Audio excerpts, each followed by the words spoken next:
ಇಲ್ಲಿರುವಂಥವರು ಸಾಕ್ಷಿಗಳನ್ನು ಕೇಳ್ತಾರೆ. ಪಾಕಿಸ್ತಾನದಲ್ಲಿರುವಂಥವ್ರು ಕಣ್ಣೀರನ್ನು ಸುರಿಸ್ತಾರೆ. ಅಲ್ಲಿರುವಂಥ ಸಂಸದರು, ಅಲ್ಲಿರುವಂಥ ಮಂತ್ರಿಗಳು ಎಲ್ಲ ಕಣ್ಣೀರು ಸುರಿಸ್ಕೊಂಡ್ಬಿಟ್ಟು ಹಂಗಾಗಿದೆ ಹಿಂಗಾಗಿದೆ ಅಂತೆಲ್ಲ ಅಂತಾರೆ. ದೇವರೇ ಕಾಪಾಡಬೇಕು ಅಂತಾರೆ. ಈಗ ಪಾಕಿಸ್ತಾನದ ಪ್ರಧಾನಿ ಕೂಡ ಭಾರತ ದಾಳಿ ಮಾಡಿದ್ರ ಬಗ್ಗೆ ರಾತ್ರಿ 2:30ಕ್ಕೆ ಅವರ ಸೇನಾಧಿಕಾರಿ ಮುನೀರ್ ಫೋನ್ ಮಾಡಿ ಮಾತನಾಡಿದ್ರು ಅನ್ನುವಂಥದ್ದನ್ನು ಸತ್ಯವನ್ನು ಕಕ್ಕಿದ್ದಾರೆ. ಇಲ್ಲಿಯವರೆಗೂ ಬಿಲ್ಡಪ್ ಕೊಟ್ಟಿದ್ದು ಬೇರೆ, ಈಗ ಹೇಳಿರೋದು ಬೇರೆ. ಕೆಲವರು ನಂಬ್ತಾರೇನೋ ಅವ್ರು ಹೇಳಿದ್ದೇನೆ. ನೋಡಿ ಸ್ಟೋರಿಯನ್ನು. ಭಾರತೀಯ ಸೇನಾ ಏಟಿಗೆ ಪಾಕ್ ವಿಲವಿಲ. ಏರ್ಬೇಸ್ ದಾಳಿ ಒಪ್ಪಿಕೊಂಡ ಪಾಕ್ ಪ್ರಧಾನಿ. ಚೀನಾ ಕ್ಷಿಪಣಿ ಬಳಕೆ ಬಗ್ಗೆಯೂ ಬಹಿರಂಗ. ಆಪರೇಷನ್ ಸಿಂಧೂರ ಅಂದ್ರೆ ಸಾಕು, ಈ ಕ್ಷಣಕ್ಕೂ ಪಾಕಿಸ್ತಾನ ಬೆಚ್ಚಿ ಬೀಳೋದು ಸತ್ಯ ಸತ್ಯ. ಭಾರತೀಯ ಸೇನೆ ಕೊಟ್ಟ ಒಂದೊಂದು ಏಟಿಗೂ ಪಾಕಿಸ್ತಾನ ವಿಲವಿಲನೆ ಒದ್ದಾಡಿದೆ. ವಿಶ್ವದ ಮುಂದೆ ಏನೂ ಆಗಿಲ್ಲ ಎಂದು ಬೊಬ್ಬೆ ಹೊಡೆದುಕೊಳ್ಳುತ್ತಿದ್ದ ಪಾಕ್ ಪ್ರಧಾನಿ ಶೆಹಬಾಜ್ ಶರೀಫ್ ಕೊನೆಗೂ ಭಾರತದ ದಾಳಿಯನ್ನ ಒಪ್ಪಿಕೊಂಡಿದ್ದಾರೆ. ಇಸ್ಲಾಮಾಬಾದ್ನಲ್ಲಿ ನಡೆದ ಸಮಾರಂಭದಲ್ಲಿ ಮಾತನಾಡುತ್ತಾ ಆಪರೇಷನ್ ಸಿಂಧೂರದ ಯಶಸ್ಸನ್ನ ಒಪ್ಪಿಕೊಂಡಿದ್ದಾರೆ. ಮೇ 10ರಂದು ಭಾರತೀಯ ಖಂಡಾಂತರ ಕ್ಷಿಪಣಿಗಳು ನೂರ್ ಖಾನ್ ವಾಯುನೆಲೆ ಸೇರಿದಂತೆ ಹಲವು ಸ್ಥಳಗಳನ್ನ ಧ್ವಂಸಗೊಳಿಸಿದೆ ಎಂದು ತಪ್ಪೊಪ್ಪಿಕೊಂಡಿದ್ದಾರೆ. ನಿನ್ನೆಯವರೆಗೂ ಏನೂ ಆಗಿಲ್ಲ ಎಂದು ಹೇಳಿಕೊಳ್ಳುತ್ತಿದ್ದ ಪಾಕ್ ತನ್ನ ದೇಶದ ನಾಗರಿಕರನ್ನ ಮೂರ್ಖರನ್ನಾಗಿ ವಿಜಯೋತ್ಸವ ಆಚರಿಸುತ್ತಿದ್ದ ಪಾಕಿಸ್ತಾನ ಇದೀಗ ಇಡೀ ವಿಶ್ವದ ಮುಂದೆ ತಪ್ಪೊಪ್ಪಿಕೊಂಡಿದೆ. ಈ ಕುರಿತು ಪಾಕ್ ಪ್ರಧಾನಿ ಶೆಹಬಾಜ್ ಶರೀಫ್ ಸತ್ಯ ಒಪ್ಪಿಕೊಂಡಿದ್ದಾರೆ. ಇನ್ನು ಭಾರತ ದಾಳಿ ದಿನದ ಘಟನೆಯನ್ನ ಶೆಹಬಾಜ್ ಶರೀಫ್ ಬಿಚ್ಚಿಟ್ಟಿದ್ದಾರೆ. ಮೇ 10ರಂದು ಮುಂಜಾನೆ 2:30ಕ್ಕೆ ನನಗೆ ಕರೆ ಬಂದಿತ್ತು. ನೂರ್ ಖಾನ್ ಏರ್ಬೇಸ್ ಮೇಲೆ ಮಿಸೈಲ್ ದಾಳಿ ನಡೆದಿದೆ. ಭಾರತವು ಬ್ಯಾಲಿಸ್ಟಿಕ್ ಕ್ಷಿಪಣಿಗಳಿಂದ ದಾಳಿ ಮಾಡಿವೆ. ನೂರ್ ಖಾನ್ ವಾಯುನೆಲೆ ಸೇರಿ ಇತರ ಪ್ರದೇಶವನ್ನ ಹೊಡೆದಿವೆ ಎಂದು ಸೇನಾ ಮುಖ್ಯಸ್ಥ ಅಜೀಂ ಮುನೀರ್ ಕರೆ ಮಾಡಿದ್ರು. ಜೊತೆಗೆ ಸ್ವದೇಶಿ ಚೀನಿ ಶಸ್ತ್ರಾಸ್ತ್ರ ಬಳಕೆ ಪಾಕ್ನಿಂದಲೂ ಪ್ರತಿದಾಳಿ ಮಾಡಿದ್ದೇವೆ ಎಂದು ಫೋನ್ ಕರೆ ಮೂಲಕ ತಿಳಿಸಿದ್ರು ಎಂಬುದಾಗಿ ಪಾಕ್ ಪ್ರಧಾನಿ ಹೇಳಿದ್ದಾರೆ.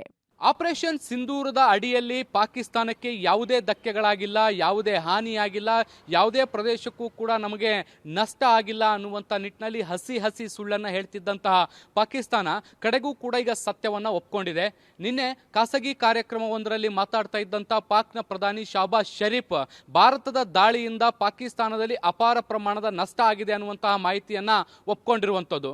ಮೇ 10ನೇ ತಾರೀಕು ಬೆಳಗಿನ ಜಾವ 2:30ಕ್ಕೆ ಪಾಕಿಸ್ತಾನದ ಸೇನಾ ಮುಖ್ಯಸ್ಥ ಮುನೀರ್ ಅವರು ನನಗೆ ದೂರವಾಣಿ ಕರೆಯನ್ನ ಮಾಡಿ ನೂರ್ ಖಾನ್ ಏರ್ಬೇಸ್ ಸೇರಿದಂತೆ ಬೇರೆ ಬೇರೆ ಏರ್ಬೇಸ್ಗಳ ಮೇಲೆ ಭಾರತ ದಾಳಿಯನ್ನ ಮಾಡಿದೆ, ಆ ದಾಳಿಗೆ ನಾವು ಪ್ರತಿಕ್ರಿಯೆಯನ್ನು ಕೊಡುವಂತ ಕೆಲಸವನ್ನ ಕೂಡ ಮಾಡಿದ್ದೀವಿ. ಚೀನಾ ಮತ್ತೆ ಬೇರೆ ಬೇರೆ ದೇಶದ ಶಸ್ತ್ರಾಸ್ತ್ರಗಳನ್ನು ಬಳಸಿಕೊಂಡು ನಾವು ಭಾರತಕ್ಕೆ ಉತ್ತರವನ್ನು ಕೊಡುವಂತ ಕೆಲಸವನ್ನ ಮಾಡಿದ್ದೀವಿ ಅನ್ನುವಂಥ ನಿಟ್ಟಿನಲ್ಲಿ ಮಾಹಿತಿಯನ್ನು ಕೊಟ್ಟರು ಅನ್ನುವಂತಹ ಒಂದು ಬೆಳವಣಿಗೆ ಏನಿದೆ ಅದನ್ನು ಹಂಚಿಕೊಳ್ಳುವಂತ ಕೆಲಸವನ್ನ ಮಾಡಿದ್ದಾರೆ.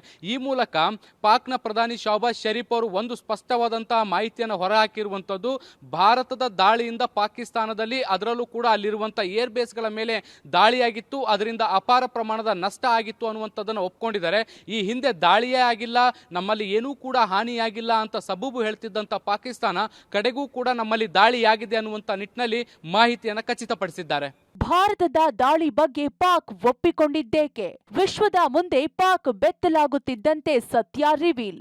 ಇಷ್ಟು ದಿನ ಜಟ್ಟಿ ಬಿದ್ರೆ ಮೀಸೆ ಮಣ್ಣಾಗ್ಲಿಲ್ಲ ಎಂಬಂತೆ ವರ್ತಿಸುತ್ತಿದ್ದ ಪಾಕಿಸ್ತಾನ ಈಗ ದಿಢೀರನೆ ಭಾರತ ನಡೆಸಿದ ದಾಳಿ ಬಗ್ಗೆ ಸತ್ಯ ಒಪ್ಪಿಕೊಂಡಿದ್ದೇಕೆ?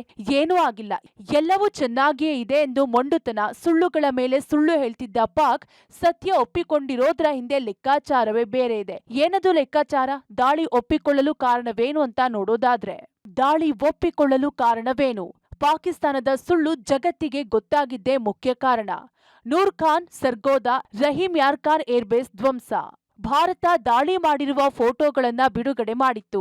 The New York times, the Washington post ಸೇರಿದಂತೆ ಅಂತಾರಾಷ್ಟ್ರೀಯ ಸುದ್ದಿ ಸಂಸ್ಥೆಗಳಿಂದಲೂ ಸ್ಯಾಟಲೈಟ್ ಸಾಕ್ಷಿ ಸಮೇತ ವರದಿ. ವಾಯು ನೆಲೆಗಳ ಧ್ವಂಸದ ವಿಡಿಯೋ ಹಂಚಿಕೊಂಡ ಪಾಕ್ ನಾಗರಿಕರು, ಮಾಧ್ಯಮಗಳು. ಪಾಕಿಸ್ತಾನದಲ್ಲಿ ದಾಳಿಯಾಗಿದೆ ಅನ್ನೋದು ಜಗತ್ತಿಗೆ ಗೊತ್ತಾಗಿದೆ. ದಾಳಿಯ ಬಗ್ಗೆ ಒಪ್ಪಿಕೊಳ್ಳದೆ ಬೇರೆ ವಿಧಿಯಿಲ್ಲ ಅನ್ನೋದು ಪಾಕ್ಗೆ ಜ್ಞಾನೋದಯ ಆಗಿದೆ. ಭಾರತದ ದಾಳಿಗೆ ಎಲ್ಲೆಲ್ಲಿ ಎಷ್ಟು ಹಾನಿಯಾಗಿದೆ ಎಂದು ಶೆಹಬಾಜ್ ಶರೀಫ್ ಎಳೆಯಾಗಿ ಸತ್ಯ ಒಪ್ಪಿಕೊಂಡಿದ್ದಾರೆ. ಜಗತ್ತಿನ ಮುಂದೆ ಪಾಕಿಸ್ತಾನ ಬೆತ್ತಲಾಗಿದೆ. ಪಾಕಿಸ್ತಾನದಲ್ಲಿ ಸಾಕಷ್ಟು ವಾಯುನೆಲೆಗಳು ಕೂಡ ಧ್ವಂಸ ಆಗಿದ್ದು, ಭಾರತದ ದಾಳಿಯಿಂದನೇ ಈ ಒಂದು ವಾಯುನೆಲೆಗಳು ಧ್ವಂಸ ಆಗಿದ್ದಾವೆ ಅನ್ನುವಂಥದ್ದು ಅಂತಾರಾಷ್ಟ್ರೀಯ ಮಾಧ್ಯಮಗಳು ಕೂಡ ಸುದ್ದಿಯನ್ನು ಪ್ರಸಾರ ಮಾಡಿದ್ದು, ಉಪಗ್ರಹಗಳ ಫೋಟೋಗಳನ್ನು ಕೂಡ ಬಿಡುಗಡೆ ಮಾಡಿತ್ತು.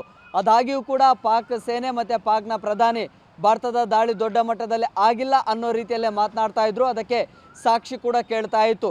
ಜೊತೆಗೆ ಅಂತಾರಾಷ್ಟ್ರೀಯ ಮಾಧ್ಯಮಗಳಲ್ಲಿ ಧ್ವಂಸಗೊಂಡಿರುವಂತಹ ಫೋಟೋಗಳನ್ನು ಕೂಡ ವಿಸ್ತಾರ ಮಾಡಿದಂತಹ ಬಳಿಕ ನಿನ್ನೆ ಒಂದು ಸಂದರ್ಶನ ಒಂದರಲ್ಲಿ ಪಾಕ್ನ ಪ್ರಧಾನಿ ಭಾರತದ ದಾಳಿ ಆಗಿದೆ ಅನ್ನುವಂಥದ್ದನ್ನು ಒಪ್ಕೊಂಡಿದ್ದಾರೆ. ಮಧ್ಯರಾತ್ರಿ ಸಂದರ್ಭದಲ್ಲಿ ಪಾಕಿಸ್ತಾನದ ಸೇನಾಧಿಕಾರಿ ಈ ವಿಚಾರವನ್ನು ನನ್ನ ಗಮನಕ್ಕೆ ತಂದರು. ಭಾರತದ ದಾಳಿಯಿಂದ ಪಾಕಿಸ್ತಾನದ ವಾಯುನೆಲೆಗಳು ಧ್ವಂಸ ಆಗಿದ್ದಾವೆ ಅನ್ನುವಂತಹ ವಿಚಾರ ಗೊತ್ತಾಯಿತು ಅನ್ನುವಂಥದ್ದನ್ನು ಕೂಡ ಹೇಳಿದ್ದಾರೆ. ಈ ಮೂಲಕವಾಗಿ ಪದೇ ಪದೇ ಸುಳ್ಳುಗಳನ್ನು ಹೇಳಿ ತನ್ನ ಮರ್ಯಾದವನ್ನು ಉಳಿಸ್ಕೊಳ್ಳುವಂತಹ ಪ್ರಯತ್ನ ಪಾಕಿಸ್ತಾನ ಮಾಡ್ತಾ ಇತ್ತು. ಇದೀಗ ನೇರವಾಗಿ ಬಹಿರಂಗವಾಗಿ ಭಾರತದ ದಾಳಿ ಆಗಿದೆ ಅನ್ನುವಂಥದ್ದನ್ನು ಖುದ್ದು ಪಾಕಿಸ್ತಾನದ ಪ್ರಧಾನಿಗಳೇ ಒಪ್ಕೊಂಡಿದ್ದಾರೆ. ಏರ್ಬೇಸ್ ದುರಸ್ತಿಗೆ ಪಾಕ್ನಿಂದ ಟೆಂಡರ್, ಏರ್ಬೇಸ್ಗಳ ರಿಪೇರಿ ಕಾರ್ಯ ಶುರು. ಇನ್ನು ಆಪರೇಷನ್ ಸಿಂಧೂರದಲ್ಲಿ ಭಾರತೀಯ ವಾಯುಪಡೆ ನಡೆಸಿದ ದಾಳಿಯಿಂದ ಪಾಕಿಸ್ತಾನ ಏರ್ಬೇಸ್ಗಳು ಚಿಂದಿ ಚಿತ್ರಾನ್ನ ಆಗಿದೆ. ಹಾನಿಗೊಳಗಾದ ಮಿಲಿಟರಿ ನೆಲೆಗಳನ್ನ ದುರಸ್ತಿ ಮಾಡಲು ಪಾಕಿಸ್ತಾನ ಹೊಸ ಟೆಂಡರ್ ಕರೆದಿದೆ. ಈ ಮೂಲಕ ಮತ್ತೆ ಪಾಕ್ ಭಾರತದ ದಾಳಿಯನ್ನ ಒಪ್ಪಿಕೊಂಡಂತಾಗಿದೆ. ಭಾರತದಿಂದ ಯಾವುದೇ ದಾಳಿ ಆಗಿಲ್ಲ ಎಂದಿದ್ದ ಪಾಕ್ಗೆ ಮುಖಭಂಗವಾಗಿದೆ. ಆಪರೇಷನ್ ಸಿಂಧೂರದ ಭಾಗವಾಗಿ ಭಾರತೀಯ ವಾಯುಸೇನೆ ಪಾಕಿಸ್ತಾನದ ವಾಯು ನೆಲೆಗಳನ್ನು ಟಾರ್ಗೆಟ್ ಮಾಡಿ ನಿರಂತರವಾದಂತಹ ದಾಳಿಯನ್ನ ಮಾಡಿತ್ತು. ಭಾರತದ ವಾಯುಸೇನೆಯ ದಾಳಿಗೆ ಪಾಕಿಸ್ತಾನದಲ್ಲಿರುವಂತಹ ಏರ್ ಬೇಸ್ಗಳು ಚಿಂದಿ ಚಿತ್ರಾನ್ನ ಆಗೋಗಿದ್ವು. ಈಗ ಅವುಗಳನ್ನು ರಿಪೇರಿ ಮಾಡಿಸುವಂತ ಕೆಲಸವನ್ನ ಪಾಕಿಸ್ತಾನ ಸರ್ಕಾರ ಮಾಡ್ತಾ ಇದೆ. ಪಾಕಿಸ್ತಾನದಲ್ಲಿರುವಂತಹ 12 ಏರ್ ಬೇಸ್ಗಳ ರಿಪೇರಿಗೆ ಟೆಂಡರ್ ಕರೆಯುವಂತ ಕೆಲಸವನ್ನ ಕೂಡ ಈಗ ಪಾಕಿಸ್ತಾನ ಸರ್ಕಾರ ಮಾಡಿದೆ. ಒಂದು ಕಡೆ ನಮ್ಮ ಎಲ್ಲಾ ವಾಯುನೆಲೆಗಳು ಸೇಫ್ ಆಗಿದ್ದಾವೆ, ಯಾವುದೇ ರೀತಿಯಾದಂತಹ ದಾಳಿಗಳಾಗಿ ಅನ್ನುವಂತ ನಿಟ್ಟಿನಲ್ಲಿ ಹಸಿ ಸುಳ್ಳುಗಳನ್ನು ಹೇಳ್ತಿದ್ದಂತ ಪಾಕಿಸ್ತಾನ ಈಗ ನಿಜಕ್ಕೂ ಕೂಡ ಒಂದು ಕಡೆ ಸತ್ಯವನ್ನು ಒಪ್ಕೊಂಡಿದ್ರೆ ಮತ್ತೊಂದು ಕಡೆ ಆ ಒಂದು ಏರ್ ಬೇಸ್ಗಳ ರಿಪೇರಿಗೂ ಕೂಡ ಮುಂದಾಗಿದೆ. ಅಂತಾರಾಷ್ಟ್ರೀಯ ದೇಣಿಗೆ ವಿದೇಶಿ ನೆರವುಗಳನ್ನು ಪಡಿತಾ ಇರುವಂತಹ ಪಾಕಿಸ್ತಾನ ಆ ಹಣದಲ್ಲೇ ಈಗ ಈ ಟೆಂಡರ್ಗಳನ್ನು ಕರೆದು ತನ್ನ ವಾಯು ನೆಲೆಗಳನ್ನು ಸರಿಪಡಿಸಿಕೊಳ್ಳುವಂತ ಕೆಲಸ ಮಾಡ್ತಾ ಇದೆ. ಪಾಕಿಸ್ತಾನಕ್ಕೆ ಶಾಕ್ ಮೇಲೆ ಶಾಕ್, ಅಫ್ಘಾನಿಸ್ತಾನದ ಜೊತೆ ಭಾರತ ಸೀಕ್ರೆಟ್ ಟಾಕ್. ಇನ್ನು ಇದರ ಮಧ್ಯೆ ಪಾಕಿಸ್ತಾನಕ್ಕೆ ಭಾರತ ಮತ್ತೊಂದು ಶಾಕ್ ನೀಡಿದೆ. ರಾಜತಾಂತ್ರಿಕ ಸಂಬಂಧ ಕಟ್ ಬಳಿಕ ಇದೀಗ ಬ್ಲಾಕ್ಔಟ್ ಶಾಕ್ ನೀಡ್ತಿದೆ. ಏನದು ಅಂತ ಡೀಟೇಲ್ಡ್ ಆಗಿ ನೋಡೋದಾದ್ರೆ, ಪಾಕ್ಗೆ ಬ್ಲಾಕ್ಔಟ್ ಶಾಕ್. ಪಾಕ್ ಬೆಂಬಲಿಸಿದ ಚೀನಾಕ್ಕೂ ಭಾರತ ಕೌಂಟರ್. ಚೀನಾ ಶಸ್ತ್ರಾಸ್ತ್ರಗಳ mileage, quality, power down. Pak ಬೆಂಬಲಿಸಿದ ಟರ್ಕಿಗೆ ಬಾಯ್ಕಟ್ ಶಿಕ್ಷೆ. ಈ ನಡುವೆ ಬಲೂಚಿಸ್ತಾನದಿಂದ ಸ್ವಾತಂತ್ರ್ಯ ಘೋಷಣೆ. ಇತ್ತ ಅಫ್ಘಾನಿಸ್ತಾನದ ಜೊತೆ ಭಾರತದ ಸಂಬಂಧ ವೃದ್ಧಿ ತಂತ್ರ. ಅಫ್ಘಾನಿಸ್ತಾನದೊಂದಿಗೆ ಸಚಿವ ಜೈಶಂಕರ್ ಸೀಕ್ರೆಟ್ ಟಾಕ್. 2 ದೇಶಗಳ ದ್ವಿಪಕ್ಷೀಯ ಸಂಬಂಧ ವೃದ್ಧಿ. ಪಾಕಿಸ್ತಾನಕ್ಕೆ ಈಗ ಢವಢವ ಶುರು ಆಗಿದೆ. ಒಟ್ಟಾರೆ ಅಟ್ಟ ಮೇಲೆ ಒಲೆ ಉರಿತು, ಕೆಟ್ಟ ಮೇಲೆ ಬುದ್ಧಿ ಬಂತು ಎಂಬಂತೆ ಪಾಕ್ ವರ್ತಿಸುತ್ತಿದೆ. ಭಾರತ ನಡೆಸಿದ ದಾಳಿಯ ಬಗ್ಗೆ ಒಂದೊಂದಾಗಿ ಸತ್ಯ ಒಪ್ಪಿಕೊಳ್ತಿದೆ. ಮುಂದೆ ಯಾವೆಲ್ಲ ಸತ್ಯ ಹೊರಬರುತ್ತೆ ಕಾದು ನೋಡಬೇಕಿದೆ. Shabbir Nidagundi, Delhi, Public TV.